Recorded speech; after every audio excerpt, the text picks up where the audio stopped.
so that we feel wedded to a particular way of responding instead of fluid, like we can move energetically from earth, air to fire to water, and that we have a fluid expression and a healthy expression of all of these types.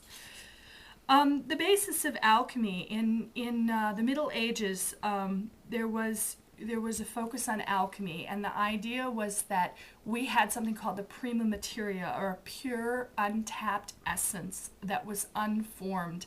And alchemists worked very hard to get what was called the philosopher's stone, or the lapis, through a heating up process. And this is kind of what we do in counseling. We're looking for the person to heat up, sometimes to cool down. So what we're doing, what I do, is I focus on what the person needs based on their elemental type. Do they need to heat up? Do they need to get angry about something that they've been holding for a long time? Do they need to express sadness?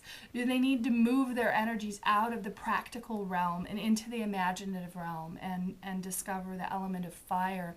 Do they need to take risks? Do they need to connect with the element of balanced air? So a lot of what I do in my counseling process is figure out energetically where their alchemical home is and what they need to move toward to balance the individuation process, or to express themselves more deeply and more clearly in a more self-actualized way that honors their soul journey. Often we have what are called elemental blind spots. And that means that there's a tendency to move toward one energetic type and to push away from another energetic type. So that means that this can be equated with the Jungian idea of the inferior function. So if we notice that we have a lot of content around one particular way of being in the world, and we are very start to use labels, like for instance with air signs, start to say, oh, they're all full of air, or they're not very in the moment, or they're very opportunistic. If we start to notice that we have an expression, a feeling expression that's really loaded, that's a really good indicator that we've bumped up against our elemental blind spots. Ironically, though, often what we need to do is integrate those energies and figure out the strengths of that element, of that elemental makeup, and work toward expressing that or holding that in ourselves more.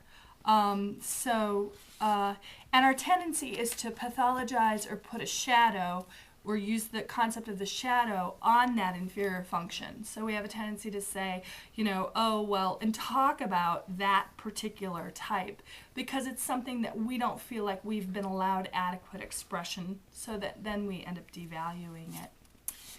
A really good way to know if you're letting go or moving beyond your alchemical home is that you'll have more of a sense of curiosity toward that element that you haven't explored.